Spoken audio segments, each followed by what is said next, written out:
హల్లెలూయా హల్లెలూయా. అందరికీ నా హృదయపూర్వకమైన వందనాలు. బాగున్నారని నమ్ముతున్నాం. ప్రార్థన చేస్తున్నారా? మా కోసం యూట్యూబ్ ఛానల్ చూస్తున్నారా? అందరికీ షేర్ చేస్తున్నారా? కామెంట్స్ పెడుతున్నారు కొంతమంది. షేర్ చేయండి మీరు అందరూ, ఓకేనా? ప్రార్థన చేసుకుందాం, అందరూ ఏకీభవించండి. స్తోత్రం ప్రభువా, పరిశుద్ధుడా, మహోన్నతుడా, మీకు వందనాలు యేసయ్యా. పరిశుద్ధుడా, నీకే స్తుతి స్తోత్రం యేసయ్యా. నా ప్రార్థన మీరు ఆలకించండి. చెప్పబడిన వాక్యాన్ని ప్రభువా బిడ్డలందరితో కూడా మీరు మాట్లాడి మహిమ పొందమని అయ్యా. మాట్లాడుతున్న వారు మీరు గనక మాట్లాడమని యేసు నామములో అడిగి వేడుకుంటున్న ప్రీతండి. ఆమేన్ ఆమేన్. హల్లెలూయా హల్లెలూయా. పేతురు రాసిన పత్రిక, మొదటి పత్రిక 3వ అధ్యాయము 8వ వచనం నుండి మనం చదువుకున్నాం.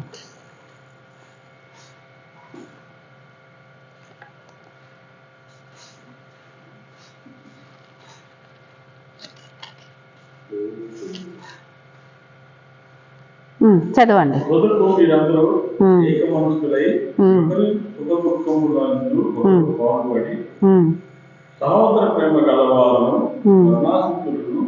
చాలు చాలు చాలు. ఇది మళ్ళీ చదవండి. తుదకు మీరందరూ ఏక మనస్కులై ఒకరి సుఖ దుఃఖముల యందు ఒకరు పాలుపడి సహోదరి ప్రేమ గల వారును కరుణాసిక్తులను వినయ మనస్కులై ఉండుడి. హల్లెలూయా. అర్థమైందా? సహోదరి ప్రేమ, ఒకళ్ళ దుఃఖంలోని ఒకళ్ళు ప్రేమ కలిగి నడుచుకోవాలంట. అర్థమైందా?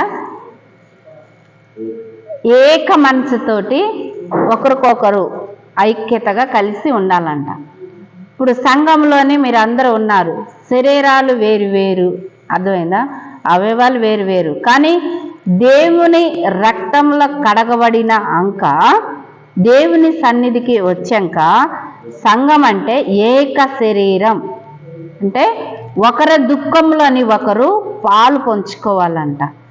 అర్థమైందా? సుఖములోని దుఃఖములోని ఆనందములోని ఏక మనసుకులై ఉండుడి అనేసి మన యేసయ్య శిష్యులకు బోధించి ఉన్నాడు. అర్థమైందా? బోధించి ఉన్నప్పుడు ఈ 12 మంది శిష్యులు కూడా అలాగే పేతురు కానీ అపోస్తలులైన పౌలు కానీ మనకి బోధిస్తూ ఉన్నారు. వాళ్ళు రాసిన గ్రంథాన్ని బట్టి మనకి వారు తెలియపరుస్తూ ఉన్నారు. అర్థమైందా? కానీ ఒకరి దుఃఖంలో ఒకరు పాలు పంచుకోవాలన్నమాట. ఒకరి దుఃఖంలో ఒకరు పాలు పంచుకొని ఏక మనసుకులై అంటే ఏకంతో కలిసి ఉండాలి. కలహాలు ఉండకూడదు, దేశాలు ఉండకూడదు, అసూయ ఉండకూడదు, కోపం ఉండకూడదు. అంటే ఇది సంఘం అంటే ఎవరిది? దేవుని శరీరం. అర్థమైందా? సంఘం అంటే ఏంటి మీరు చెప్పాలి. మౌనంగా ఉంటే నాకు ఎట్ట మరి? క్రీస్తు శరీరం, ఐక్యత కలిసి ఉండాలి. అర్థమైందా? ప్రేమ కలిగి ఉండాలి. నాదేం పోయిందిలే ఇట్లా ఇట్లా అనే సంఘంలోని సాతానుగాడు చిచ్చులు పెడుతూ ఉంటాడు. అర్థమైందా? ఒకళ్ళ మీద ఒకళ్ళకి ఐక్యత కలిసి ఉండటానికి ఉంటే అమ్మో, ఒక్క మాట మీద వీళ్ళందరూ ఉన్నారంటే ఆడ దేవుడి రాజ్యం మంచిగా స్థాపించబడుతుంది. అందరు ప్రజలందరూ కలిసి మందిరానికి వెళ్తారు, అందరు కలిసి ప్రార్థిస్తారు, అందరు కలిసి దేవుని స్తుతిస్తారు. అలాగా స్తుతిస్తే నాకు స్థానము ఉండదు అనేసి వాడేం చేస్తాడు? సంఘంలోనే చిచ్చులు పెడతాడు. అర్థమైందా? ఒకళ్ళకొకళ్ళకు పడకుండా, ఒకళ్ళు మాట్లాడకుండా, వాళ్ళ ఇంటికి వీళ్ళు పోకుండా, వీళ్ళ ఇంటికి వాళ్ళు రాకుండా, హల్లెలూయా వినాలి. అర్థమైందా? ఇటు వాళ్ళు పోకుండా, ఐక్యత కలిసి మాట్లాడుకోకుండా వీళ్ళల్లో వీళ్ళే భేద అభిప్రాయాలు కలగజేస్తూ ఉంటాడు. అర్థమైందా? భేదాలు క్రియేట్ చేసేది కూడా సాతానుగాడే. అది మీకు తెలియదు. ఎందుకనంటే దేవుణ్ణే యేసయ్యనే శోధించింది. అర్థమైందా?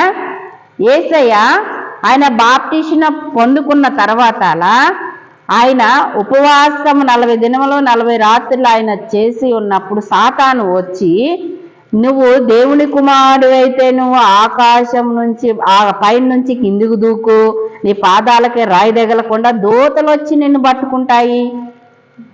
అర్థమైందా?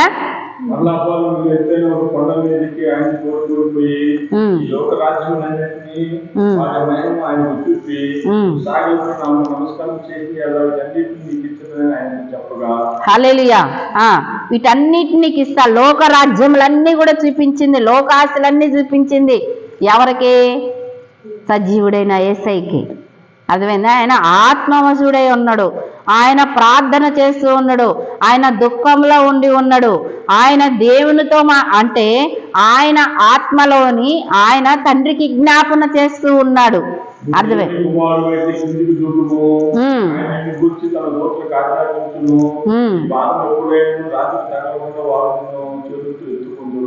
హల్లెలూయా. నువ్వు ఆ నుంచి కిందికి దూకు. నువ్వు దూకినవనుకో నీ పాదాలకి రాయి తగలకుండా దూతలను మీ తండ్రి పంపి, నువ్వు దేవుని కుమారుడు అయితే కిందికి దూకు, పాదాలకు రాయి తగలకు వాళ్ళు వచ్చి నిన్ను ఎత్తుకుంటారు. అర్థమైందా? యేసయ్యకే బోధిస్తుంది సాతాను. అర్థమైందా మీకు? సంఘంలో కూడా చిచ్చులు పెట్టేది కూడా అదే, కనపడదు అన్నమాట. దేవుణ్ణే శోధించి ఉన్నప్పుడు దేవుణ్ణే కిందికి దూకు, ఈ రాళ్ళని రొట్టెలు చేయరాదా? అర్థమైందా? రాళ్ళు రొట్టెలు అయితే ఆజ్ఞాపించు, తిను, నీకు ఆకలేస్తుంది కదా. ఆయన ఉపవాసం ఉన్నాడు. అర్థమైందా? ఆయన ఉపవాసం ఉండి ఆయన విజ్ఞాపన చేస్తూ ఉన్నాడు. అర్థమైందా? తండ్రికి విజ్ఞాపన చేస్తూ ఉండ మన పక్షాన. అర్థమైందా? మన కోసం, మన పాపాల కోసం, మనల్ని ఆయన నిత్యరాజ్యంలో చేర్చుకోవడం కోసం, మనల్ని ఆయన రక్షించుట కోసం, మనల్ని ఆయన రక్తంలో కడగబడి మనందరిని ఆయనతో పాటు కూర్చోబెట్టుటానికి ఆయన ఉపవాసం ఉండి జ్ఞాపన చేస్తూ ఉన్నాడు. అనేకమైన వ్యాధులు, రోగాలు, సమస్యల మొత్తం కూడా విడుదల ఇవ్వటానికి ఆయన మన కోసం విజ్ఞాపన చేస్తూ ఉంటే ఎవరికి మంట? సాతాను గడికి మంట. అర్థమైందా? మరి మంచి జరుగుతుంది కదా, ఆయన ప్రార్థన చేస్తే మనకు మేలే జరిగిద్ది. ఈ తండ్రికి జ్ఞాపం చేస్తూ ఉన్నాడు.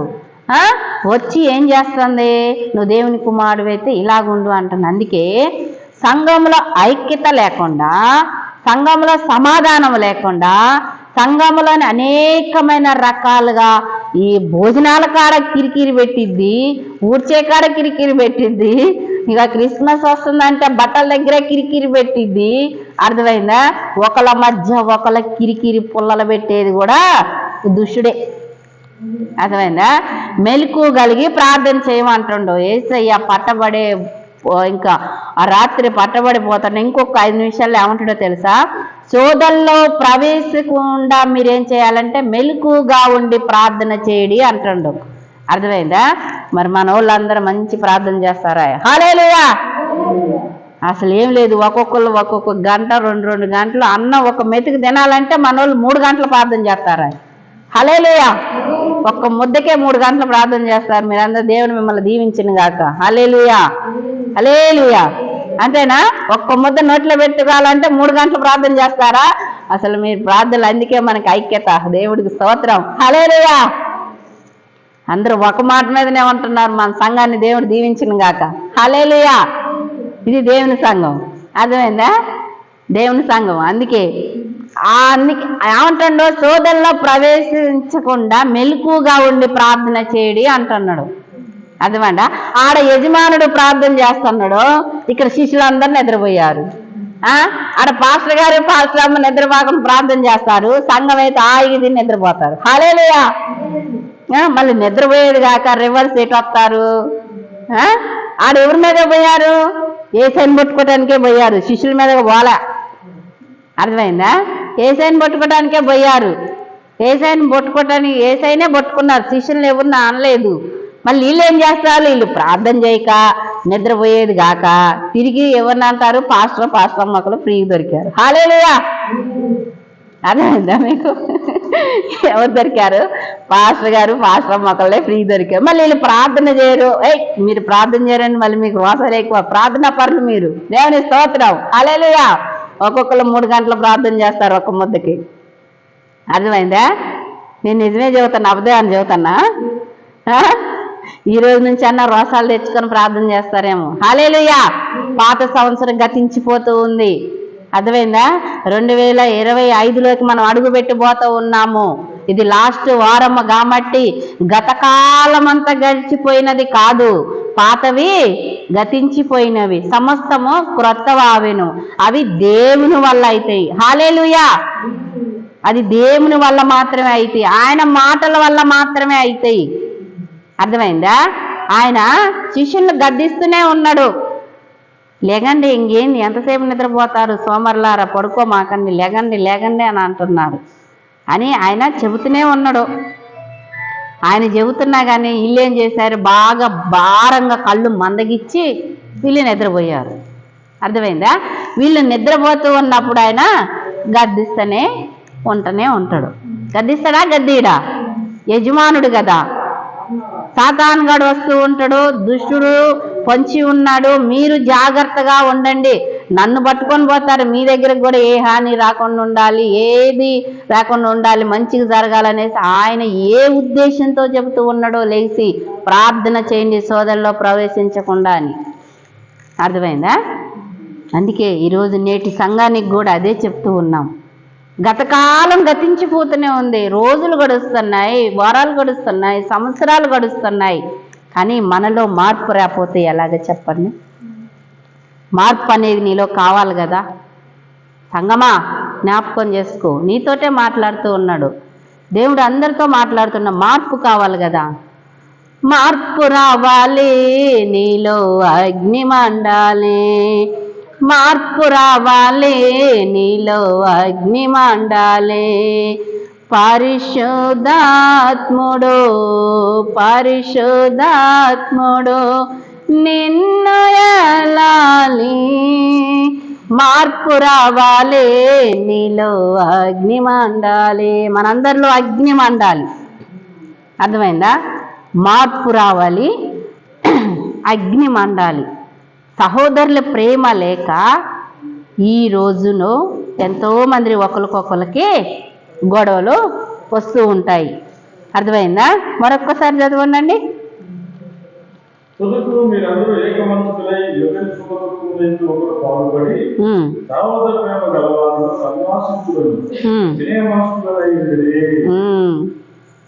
వినయ మనసుకులై ఉండు. కింద చదవండి.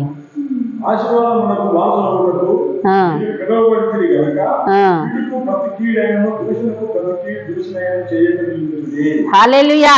కీడుకు ప్రతి కీడైనా చెయ్యొద్దంట, దూషణకు ప్రతి దూషణైనా చేయొద్దంట.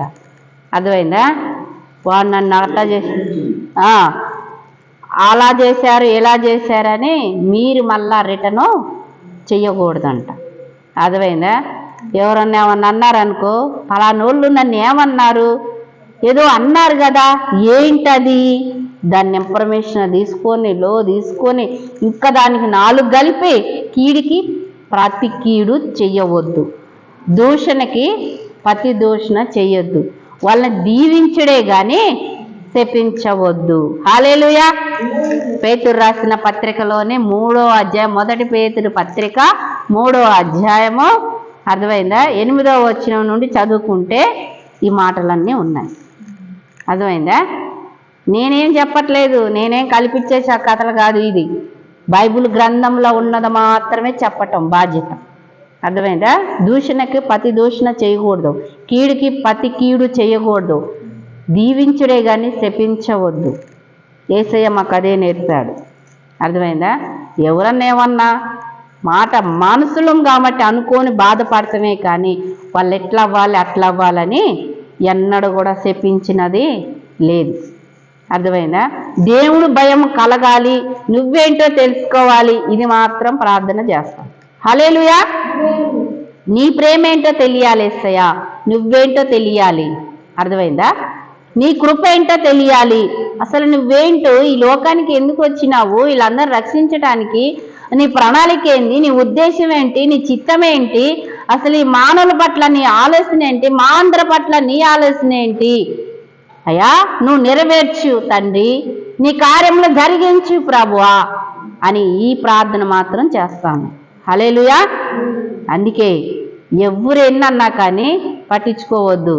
అందుకే ఒకసారి అంటాను, రియల్గానే చెబుతున్నా. ఒక తల్లి అంట మంచిగా పందిని తెచ్చి పెంచుకుంటుందంట. పెంపుడు పిల్లలు మంచిగా ఇప్పుడు కుక్క పిల్లని తెచ్చి పెంచుకుంటారు కదా, అట్లనే ఆమె కూడా ఏం చేసిందంటే పందిని తెచ్చి మంచిగా తెల్ల పందిని తెచ్చి శుభ్రంగా దానికి సబ్బు పెట్టి స్నానం చేపించటం, దానికి మెల్లో నెయ్యి పెట్టడం, దానికి బట్టలు వేయటం, మళ్ళీ దానికి సొక్కా ప్యాంటు కుక్క పిల్లకి వేసినట్టు అన్ని దానికి నక్లీస్లు వేయటం, మెల్లోని బంగారపు గోళ్ళు వేసి మంచిగా వేసి అన్నీ వేసి ఆమె ఏటి పోతాడు కారులో తిప్పుకుంటుందంట. ఏటి పోతాడు కారులో తిప్పుకుంటుంటే ఎవరో ఫ్రెండ్స్ కలిశారంట. ఆ బయటికి పోయిందంట కూరగాయలకి. పోతే ఆ ఫ్రెండ్స్ కలిసాక ఏం చేసింది, అది ఊకే అరుస్తుందిలే, యాడికి పోద్దులే, నేను ఇంత ఘనంగా పెంచుకున్నా కదా, వదిలిపెడితే పోయి కారులో నీకు కూర్చుంటుందిలే అనేసి అనుకుందంట. అర్థమైందా? ఆ పక్కన కొంచెం బురద ఉందంట. ఇది బురద కోసం గుంజుకుంటుందేమో ఆమెకు అర్థం కాలేదు. ఎండ వస్తుంది కదా, నేను ఎంత పెంచుకున్నా కదా, ఎండలో తట్టుకోలేక కారులో ఎక్కుటాన్ని కూర్చుందేమో అని యజమానురాలు అనుకొని వదిలిపెట్టిందంట. ఇది వదిలిపెట్టే వాళ్ళకి ఆ ఫ్రెండ్స్తో మాట్లాడుతుంటే ఏం చేసింది, పోయి బురదలో బొర్లుతుందంట. ఓ నా జిమ్మి అంటే ఆడని జిమ్మి, హల్లెలూయా. జిమ్మి అని దానికి ఒక ముద్దు పేరు పెట్టింది, జిమ్మి అని.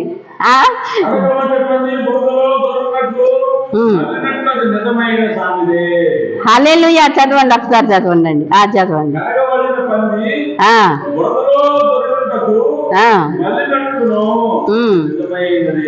ఇది నిజమైనదే. పైన నుండి చదువుకుందాం. ఇంకొక పైన 22.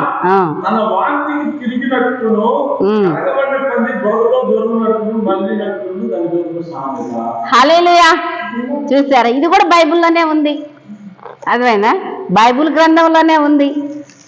అది కూడా కథ ఏం కాదు. అర్థమైందా?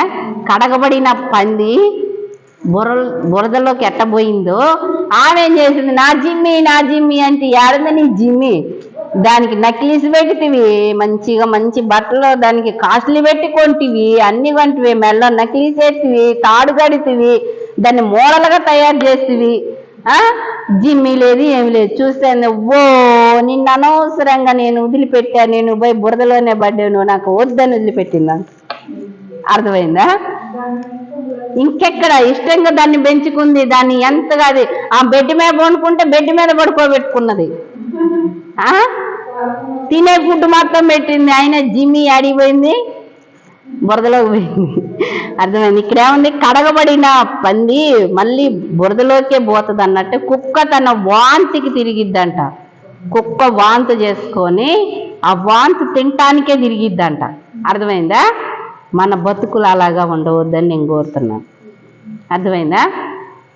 అలాగా ఉండవద్దు జీవితాలు. అలాగుంటే పరలోక రాజ్యానికి ఒక మెట్టు కూడా ఎక్కలేము. కుక్కతో కూడా పోలుస్తున్నారు బైబిల్ గ్రంథంలో యేసయ్య. అర్థమైందా? ఎందుకంటే మనుషులు ఎలాగున్నారు, ఇంత ఘోరమైన జంతువులుగా ఉన్నారు. పందిని ఎంత ఇష్టంగా పెంచుకున్నా అది ఖచ్చితంగా బురదలోకే పోయింది. జిమ్మి లేదు, గిమ్మి లేదు. అర్థమైందా? దానికి మంచిగా అన్ని రకాల బట్టలు వేసింది, నక్లీస్ కూడా పెట్టింది, గోల్డ్ నక్లీస్. పోయి బురదలో పోయింది. కడగబడిన పంది అడిగిపోయింది, బురదలోకి పోయింది. దాని స్వభావం అది, దాని బుద్ధి అది. కుక్కను ఎంత పెంచుకున్నది వాంతి చేసుకొని మరలా దాన్ని తింటూ ఉంటుంది. అర్థమైందా? సహోదరులారా, సంఘం అంటే ఐక్యతగా ఉండాలి. పాత సంవత్సరం ఈ మొత్తం కూడా వదిలిపెట్టేద్దాం. నూతనమైన స్వభావము ధరించుకోవాలి. చితకొక చిలక, గొంగళ పురుగు, నేను ఎప్పుడు మీకు చెప్తూ ఉంటాను, అది 21 రోజు ఉంటుందో ఎన్ని రోజులు ఉంటుందో ఉపవాసం. ఆ పురుగుగా, బొచ్చు పురుగుగా దాని అంతా నల్లగా ఉన్నప్పుడు ఏ ఒక్కరు కూడా దాని దగ్గరకు రావటానికి పట్టుకోవటానికి ఇష్టపడరు. అది ఎక్కితే ఒళ్ళంతా దురద వస్తుంది. అర్థమైందా? అది ఎక్కిందంటే దురద గోకుడే. దాన్ని అసలు ఎవ్వరు దగ్గరికి రానేరు. కానీ అది గూడు పెట్టి దాని రూపం మారిపోయినాక దాని వెనకబడతారే చేతాకొక చిలకలాగా. హల్లెలూయా. అదొక చేతాకొక చిలకలాగా మారిపోతుంది. బాగుంది, కలర్గా ఉంది అనేసి దాన్ని వెనకబడతారు పట్టుకోవటానికి. అంతకుముందు దాని స్వభావం యేసయ్య రక్తంలో కడగబడ్డాక స్వభావం అనేది మనలో మార్పు రావాలి. అర్థమైందా? దుష్టుడుగాడు ఎన్నో రకాల కుయుక్తులు పడుతూ ఉంటాడు. మంచిగున్న వాళ్ళని చెడగొట్టడానికి కుయుక్తులు పడుతూ ఉంటాడు. మంచిగున్న వ్యక్తిని చెడగొట్టడానికి యేసయ్య ఉపవాసం ఉండి ఆయన ప్రార్థన చేస్తూ ఉంటే, ఇది పోయి నువ్వు దేవుని కుమారుడు అయితే ఇక్కడి నుంచి కిందికి దూకు, నీ పాదాలకి రాయి తగలకుండా యేసయ్య నిన్ను తన దూతలకు ఆజ్ఞాపించి తండ్రి నిన్ను పట్టుకుంటారు. చూసినవా దాని కుయుక్తులు ఎలాగొన్ని ఎంత ఆలోచనగా చెప్తూ ఉన్నదో? అర్థమైంది? మంచి మాటలాగా ఉన్నాయే. నిజంగా దేవుని కుమారుడు అయితే నేను కూడా ప్రార్థన చేస్తాను దేవునికి ఇష్టంగా అనేసి దూకితే ఏముంది? కానీ దేవుని జ్ఞానం కలిగిన వాడు, అర్థమైందా, యేసయ్యనే శోధించటానికి చూసి ఉంది. సామాన్యమైన నువ్వెంత నేనెంత, కానీ ఏమంటాడు? సోదరులో ప్రవేశించకుండా మెలకుగా ప్రార్థన చేయుడి. ఆ ప్రార్థన ద్వారాగే కుటుంబానికి రక్షణ, ఈ దేహానికి రక్షణ, కాపుదల. రక్షణ అంటే మళ్ళీ ఏదనుకుంటున్నారు? కాపుదల, భద్రత, ఆరోగ్యము. అర్థమైందా? బైబిల్ గ్రంథంలో ఉంది, పగటివేళ తెగులు అయినంట నీ గుడారానికి సమీపించదంట, రాత్రివేళ భయమకైనను కూడా నీ గుడారానికి ఏ తెగులు రాదంట. అర్థమైందా? పగటివేళ భయమైనను రాత్రివేళ తెగిలిన పాట కూడా ఉన్నది. అర్థమైందా? పగటివేళ వేస్తాడు బాణంలో. మధ్యాహ్న సమయంలో అందరూ నిద్రపోయారా? మీరు నిద్రపోతారా మధ్యాహ్నం 1 గంట 12 ఆ టైంలో?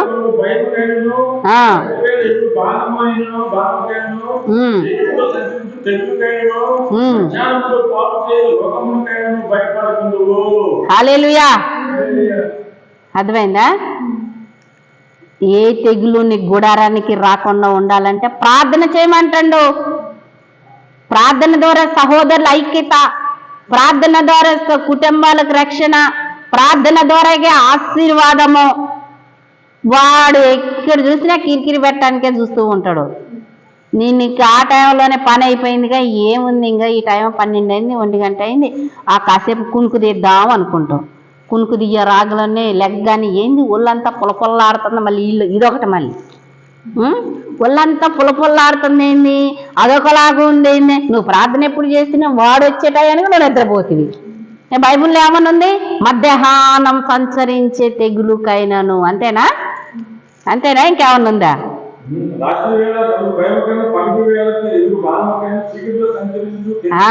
పగటి వేళ మధ్యాహ్నం మధ్యాహ్నం పాడు చెయ్యే రోగం అంట. మధ్యాహ్నం అందే రోగం వస్తుందంట. మీకు తెలుసా? అది బైబిల్ గ్రంథంలో ఉంది. తెలియదేంది వినాలి ఇప్పుడు. అర్థమైందా? మధ్యాహ్నం మీరు పండుకొని లేసాక ఏందో, పండుకోకముందు బాగుంది ఆరోగ్యం, పండుకొని లేసాక ఏంది ఒళ్ళంతా అదొకలాగుంది ఏంది, మత్తుగా ఉన్నదేంది, పులపుల్లాడుతుంది ఏంది అంటారే. వాడు అప్పుడే వచ్చి చిచ్చి పెట్టిండు. విత్తనం వేసిండేగా, విత్తనం ఏమంటే నిద్రపోయారనమాట. హల్లెలూయా. సంగమా, సోమరులుగా ఉండొద్దు, మెలకుగా ఉండాలి, ప్రార్థన చేయాలి. అర్థమైందా? మెలకుగా ఉండాలి. క్షమించి ప్రభా. దుష్టుడు కుయుక్తులు ఎన్నో రకాలుగా ప్రయత్నం చేస్తూ ఉంటాడు. ప్రార్థన ఎల్లప్పుడూ ప్రార్థన చేస్తూనే ఉండాలి. అర్థమైందా? వాడేస్తున్న ఎత్తుగాడా అనేకమైన సమస్యలు నేను వాచి చూసుకున్నాను. గబయిష్టిగా ఇట మనసు ఎడిపోయింది, టైం మీదకి పోయింది నాకు. వింటున్నారా? యేసయ్యని అక్కడికి పోయి శోధించింది, ఇక్కడ నేను వాచి టైం చూసుకున్నా. జస్ట్ ఇలాగ ఎంతైంది టైం అనేసి చూసేవా? ఎందుకంటే దేవుడి ఆత్మ ఉంటుంది, దెయ్యపు ఆత్మ ఉంటుంది. కానీ దేవుని యందు నమ్మకంతో ఉంటే ఆశీర్వాదాలు. కుక్క తన వాంతికి తిరిగినట్టంట, కడగబడిన పంది బురదలో డొల్లినట్టు మన జీవితాలు అలాగా ఉండటానికి వీల్లేదు. అర్థమైందా? సహోదరుల ప్రేమ కలిగి ఒకరు దుఃఖమందు ఒకరు, ఒకరి కష్టమందు ఒకరు ఆనందం పంచుకోవాలంట. పాలు పంచుకోవని సంఘము ఏక శరీరముగా ఆయన సంఘముగా ఒకే మనసు కలిగి, ఒకే మాట కలిగి, ఒకే రీతిగా ఆయన సన్నిధిలోని ప్రార్థన చేసుకోవాలి. హల్లెలూయా.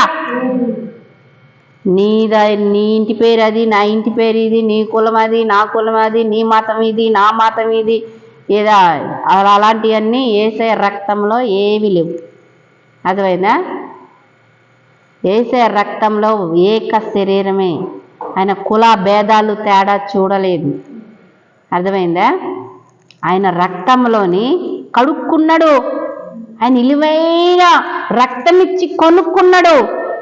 నిన్ను నన్ను కొనుక్కున్నాడు. మనల్ని కొనుక్కొని ఆయనకి ఇష్టమైన ఒక సొత్తుగా తయారు చేసుకుంటుండో. కమసలవాడు గనక బంగారాన్ని ఎలాగా ముక్కుపుడ కావాలా, హారం కావాలా, నక్లీస్ కావాలా, రూపురేపలు ఇంకే విధంగా నీకు కావాలన్నది ఎట్లా సుత్తి తీసుకొని అగ్నిలో కాల్చి కొడితేనే అదొక అందానికి వస్తుంది. హల్లెలూయా. అవునా?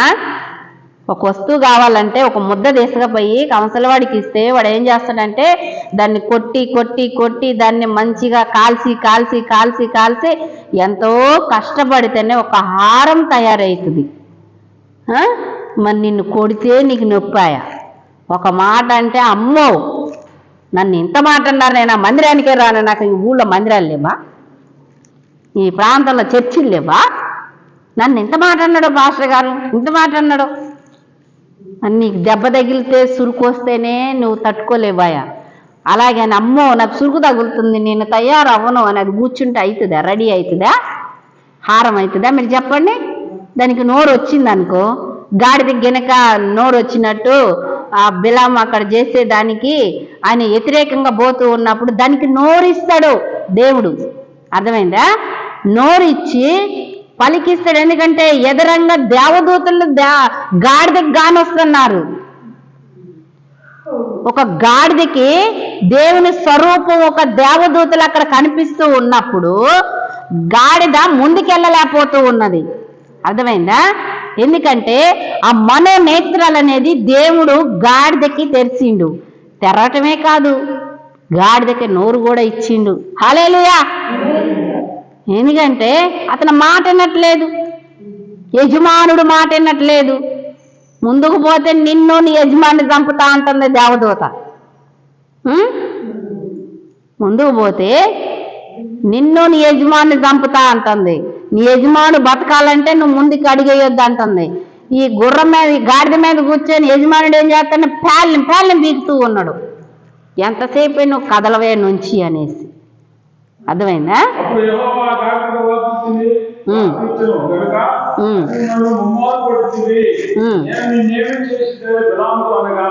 హల్లెలూయా. నీవు నా మీద తిరగబడుతుంది, చేత కథకమున్న ఎడల నువ్వు తప్పించుకుని గాడిస్తాను. అందుకు గాడిద నేను నీ దానమైనది వదులుకొని నేటి వరకు నువ్వు వెతుకుతూ వచ్చిన నీ గాడిద కాదా, నేను ఎప్పుడైనాను నీ ఇంట్లో చేరుతున్నా కదా అని బిలాముతో అనగా అతడు లేదాయను. చాలు. ఒక నిమిషం చూసావా? ఆ గాడిద చూసావా? నేను ఎప్పుడైనా నువ్వు చెప్పిన మాట వెనుకొని ఉన్నానా? అసలు గాడిద ఎక్కడన్నా మాట్లాడిద్దా? ఎక్కడన్నా మాట్లాడిద్దమ్మా? గాడిద మాట్లాడంగా విన్నారా మీరు? కానీ దేవుడు సెలవిస్తే గాడిద కూడా మాట్లాడుద్ది. అర్థమైందా? దేవుడు అక్కడ వాక్కు రిలీజ్ చేసిండు. ముందుకు పోతే నీ యజమాని చంపేస్తా, నిన్ను చంపేస్తా అంటున్నావు. ఎందుకంటే దేవుడికి విరుద్ధంగా, దేవుడు ప్రజలకు విరుద్ధంగా అతను బయలుదేరుతుండ కాబట్టి. అర్థమైందా? విరుద్ధంగా బయలుదేరుతుండ కాబట్టి గాడిదకి నోరిచ్చి ముమ్మారు నన్ను నువ్వు కొడతావని, నా చేతిలో ఖడ్గం ఉంది, నిన్ను చంపేస్తా ఇక నేను. నువ్వెందుకు ముందు పోవట్లేదు? ఖడ్గం తీసి నిన్ను చంపేస్తా అంటుండవు గాడిదని. నువ్వు ఎప్పుడు నా మీద ఎక్కుతుంటివి దిగుతుంటివి, నిన్ను ఏడికంటే అడిగి తీసపోతాను నేను. నా మీద నువ్వు అంత బరువు కూర్చున్నా కానీ నేను ఎన్నడన్నా మాట్లాడానా? గాడిదంతా తినాలి. మరి మీకు జోక్గా కాదు, అది సీరియస్గా తీసుకోవాలి. అర్థమైందా?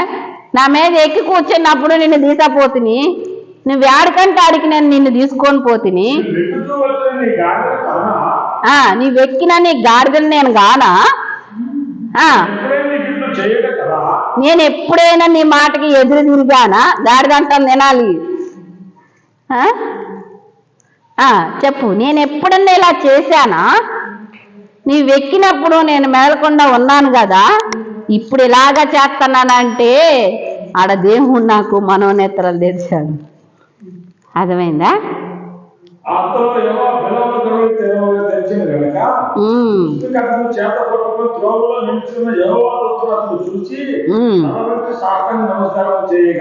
హల్లెలూయా, స్తోత్రం. ఇప్పుడే గాడిదకు తెరిచిండు. గాడిని చూసి భయపడి ఆగిపోయింది, టక్కన అక్కడ ఆగిపోయింది. ఇక ఎంత చేసినా గాడిదని ఇబ్బంది పెడుతున్నాడు.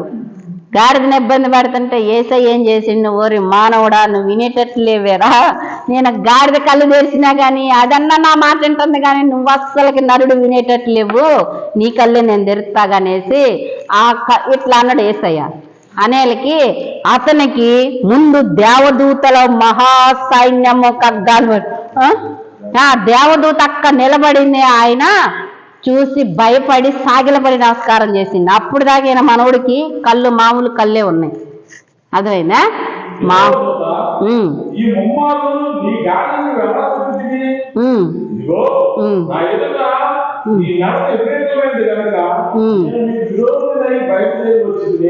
హల్లెలూయా. యెహోవా దూత అంటుంది, నువ్వు గాడిదను 3 సార్లు కొట్టినవు. నువ్వు నా ఎదట, దేవుని ఎదట నీ నడక సరిగా లేదు. నేను ఏడే నిలబడ్డాను, అది నన్ను చూసి భయపడి అయినను నువ్వు గాడిదన నిలబడ్డా కానీ 3 సార్లు కొట్టినవు గాడిదని.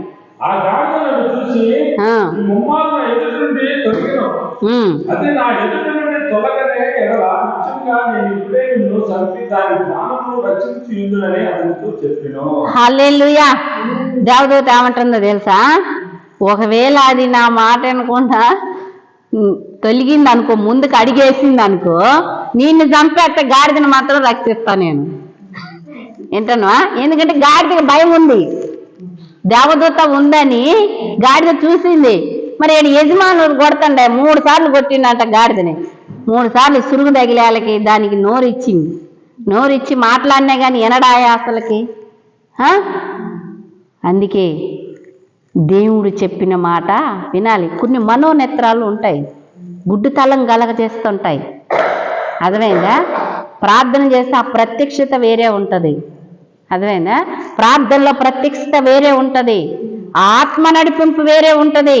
ఇది ఇక్కడ కూర్చున్నామో ఏముంది అని అవన్నీ పిచ్చి పిచ్చి మాటలు. అర్థమైందా? దేవుని యొక్క సన్నిధి ఉంటుంది. ఎక్కడైతే ఆయన నామమందు 2-3 కూడి ఉండి ప్రార్థిస్తూ ఉంటారో అక్కడ నేను ఉంటానని వాక్యం సెలవిస్తూ ఉన్నది. అని నేను ఉంటానంటుండ ఆయన, అక్కడ నేను ఉన్నాను అంటున్నాడు. కానీ దేవుని యొక్క ఆత్మ ఉండమంటే ఆ గాడిదకి భయం కలిగింది. అర్థమైందా? భయం కలిగి మాట్లాడి ఉన్నది. అందుకే కుక్క తన వాంతికి తిరిగినట్టు మనం ఎన్నడూ కూడా అలాగ సంగమం ఉండవద్దు. పంది కడగబడిన పంది మళ్ళా బురదలోకి పోయినట్టు ఎన్నడూ కూడా జీవితాల్లో అలాగా ఉండవద్దు. సహోదరుల ఐక్యత కలిగి, ప్రేమ కలిగి, ఒకళ్ళ సుఖ దుఃఖమందు ఒకళ్ళతో ఒకరు కలిసి ఆయన ఏక మనసు కలిగి ఉండితే సంగమ నానాటికి వృద్ధి కలిగింది. హల్లెలూయా. నానాటికి అభివృద్ధి అవుతుంది. దుష్టుడు తలనే చితకదొక్కినట్టు అవుతుంది. అవకాశం ఇయ్యమాకండి సహోదరి సహోదరులారా, అవకాశం ఇయ్యమాకండి. మీ చేతుల్లోనే ఉంది. యేసయ్యనే శోధించి ఉన్నప్పుడు మనమంతా అని అలాగని మనం అలాగ అనుకోవద్దు. ప్రార్థన చేస్తే సాధ్యమే అంటాడు ఆయన. ప్రార్థన చేస్తే సాధ్యమే అంటున్నాడు. నిన్ను నన్ను శోధించడానికి దుష్టుడు పొంచి ఉన్నా కానీ దాన్ని ఎదుర్కోవటానికి సార్వాంజ కవచము నేను ఇస్తాను అంటున్నాడు. సార్వాంజ కవచం నేను ఇస్తాను, డాలు మీకు ఇస్తాను. అర్థమైందా? మత్తయి సువార్తలో ఉంది, మీరు భూలోకంలో దేన్నైతే బంధిస్తారో అది నేను పరలోకంలో బంధిస్తాను అంటున్నాడు. భూలోకంలో మీరు దేన్ని ఇప్పుతారో అది నేను పరలోకంలో ఇప్పుతాను అంటున్నాడు. మరి అంత అధికారం ఇచ్చి ఉన్నాడు యేసయ్య. ఆడు చూడరాదు, గాడిదకి ఇచ్చినా కానీ ఆ బిలాము కళ్ళు తెరవలేకపోయినాయి. ఆయన ఎంత చేసినా కానీ గాడిద మాట్లాడుతున్నా కానీ ఇదేంది, నేను ఇన్నాళ్ళు దారి మీద ఎక్కి కూర్చుని ఎన్నడో మాట్లాడలేదని జ్ఞానం కూడా ఆయనకు రాలేదు. అర్థమైనా? నువ్వు నన్ను మమ్మారు కొడుతుంది కనుక నేను నిన్ను వదిలిపెడితే నువ్వు చచ్చిపోతావు, నేను చచ్చిపోతాను అని మాట్లాడుతున్నా కానీ ఆ బిలాంకి ఇంకా తెలివిరాల బుర్ర ఆయనకి ఇంకా లేదు. వామి ఇదేంది, మేమిద్దరమే కదా ఉన్నది, గాడిద మాట్లాడటం ఏంది, ఇది నా గాడిద కదా, నేను పెంచుకుంటున్నా కదా, దీన్ని నేను అన్నీ పోస్తున్నాను, ఎన్నడూ కూడా ఏంది మాట్లాడలేదేంది, నన్ను కొడుతున్నదేంది యజమానుడా అనేసి అనలేదేంది, ఇయ్యలేంది మాట్లాడుతుంది అని ఇంకా అప్పటికీ మనోడికి తెలివి రాలేదు. తెలివి రాక మళ్ళీ కొడతా ఉండి చంపుతూనే నా చేతిలో ఖడ్గం ఉంది అంటాను. అర్థమైందా? తెలివి లేక ప్రవర్తించొద్దు. అర్థమైందా? వయసు మనకి ఎన్ని సంవత్సరాలు వచ్చినాయి అన్నది ఇంపార్టెంట్ కాదు. దేవునిలో తెలుసుకోవటానికి చాలా లోతైన విషయాలు ఉంటాయి. అన్నీ తెలుసు అనుకుంటాము, ఏమీ తెలియదు, అంతా జీరోనే. ఏమీ తెలియదు అనుకున్న వాడికే యేసయ్య నేర్పిస్తూ ఉంటాడు. హల్లెలూయా!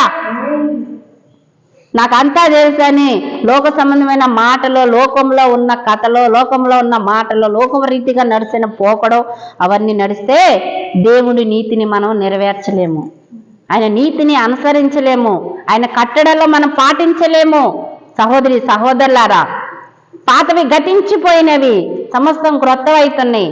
అవి దేవుడి వల్ల అవుతున్నాయి. ఆయన ఇచ్చి రక్తం ఇచ్చి కొనుక్కున్నాడు నిన్ను నన్ను నూతన స్వభావం మార్చడానికి, నూతనమైన క్రియలు నీలో నాలో ఉండాలని ఆయన ఆశపడుతూ ఉన్నాడు.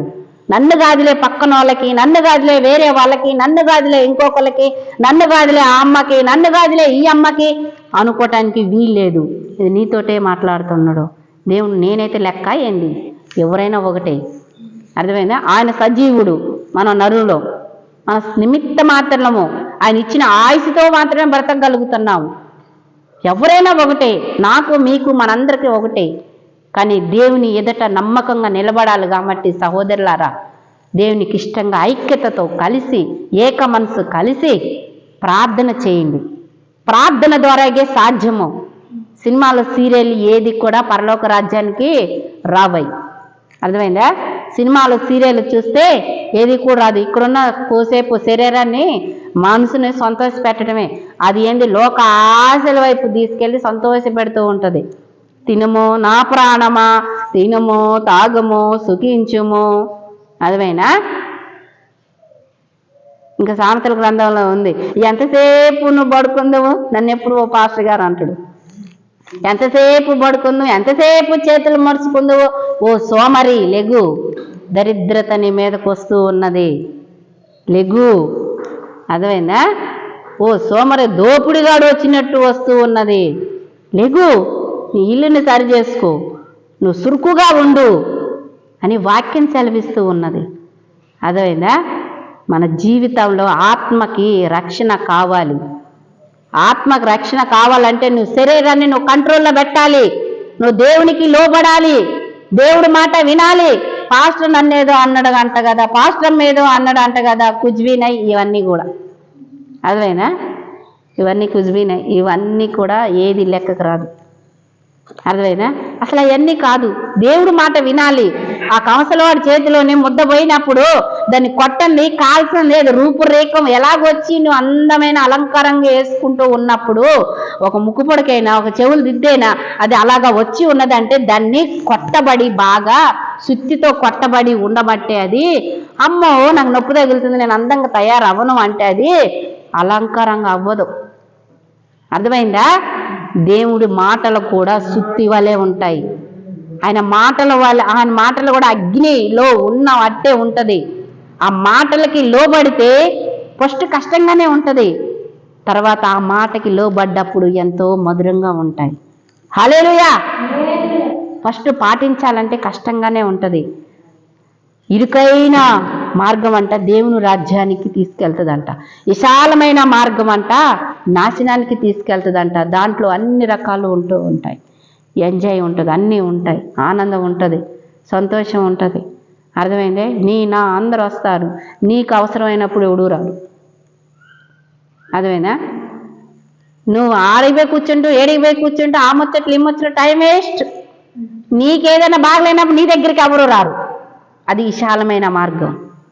ఇరుకైన మార్గంలోకి వెళ్తే, కష్టమైన శోధనైన ఆ సహోదరుల ఐక్యతతో కలిసి ఒకరికొకరు పాలు పంచుకొని, ఒకరికొకరు ప్రేమ కలిగి, ఆ దుఃఖంలో ఉన్నప్పుడు ఒకరికొకరు పాలు పంచుకొని ప్రార్థన చేస్తూ ఉన్నప్పుడు ఎక్కడి నుండి ఆశీర్వాదం ఆయన నీ దగ్గరికి, నీకు కావలసిన మేలైన సహాయమో ఆయన నీకు తీసుకొస్తాడు. ఎంత డబ్బున్నా కానీ వేస్ట్ అమ్మా సహోదరి సహోదరులారా.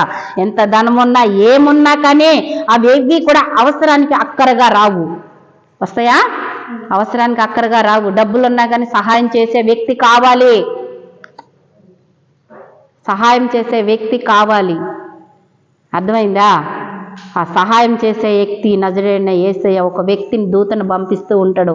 బిలాముకి బుద్ధి చెప్పటానికి దేవదూతను పంపించి ఉన్నప్పుడు నీకు నాకు మనందరికి సహాయం చేయటానికి అక్కరలో ఆయన మొర పెట్టినప్పుడు, ఆపద కాలం నాకు మొర పెట్టు, నేను నీకు ఉత్తరం ఇస్తాను అంటున్నాడు. ఆ మొర ఆయన ఇని మన ఇన్నపాలకి జవాబు ఇవ్వటానికి ఆయన ఒక వ్యక్తుల్ని ఏర్పాటు చేస్తూ ఉంటాడు, ఆయనకి ఇష్టంగా నడుస్తూ ఉంటే. హల్లెలూయా. ఐక్యత కలిగి సంఘముగా ఏక మనసు కలిగి ఉంటే దేవుడు దీవిస్తాడు. ఇటు మాటలు దేవుడు దీవించునుగాక. ప్రార్థన చేసుకుందాం. స్తోత్రం ప్రభువా, పరిశుద్ధుడా, మహోన్నతుడా, నీకు వందనాలయ్యా. ఇప్పుడు వాటికి చెప్పబడిన మాటలను బట్టి వందనాలు. మాతో మీరు మాట్లాడినందుకు మీకు స్తోత్రం యేసయ్యా. ఈ మాటలు వ్యర్థం కాకుండా అర్థమయ్యే విధంగా, హృదయంలో నీరు కట్టి ఫలించే విధంగా ఆశీర్వదించి మీరు మహిమ పొందమని యేసు నామములో అడిగి వేడుకుంటున్నా ప్రియ తండ్రి. ఆమేన్, ఆమేన్. హల్లెలూయా, హల్లెలూయా. సహోదరి సహోదరులారా, అందరికీ నా హృదయపూర్వకమైన వందనాలు. మీరు యూట్యూబ్ ఛానల్ చూస్తున్నారా? చూడండి, అందరికీ షేర్ చేయండి, ఫార్వర్డ్ చేయండి, కామెంట్స్ పెట్టండి. ఓకేనా? మీరు అందరూ కూడా అనేకమైన వారికి బంధువులకు షేర్ చేస్తారని నమ్ముతూ లైక్ చేయండి. ఓకేనా? మీరు లైక్ చేస్తారని నమ్ముతూ ఉన్నాను. ఓకేనా? అందరికీ నా హృదయపూర్వకమైన వందనాలు. Praise lord.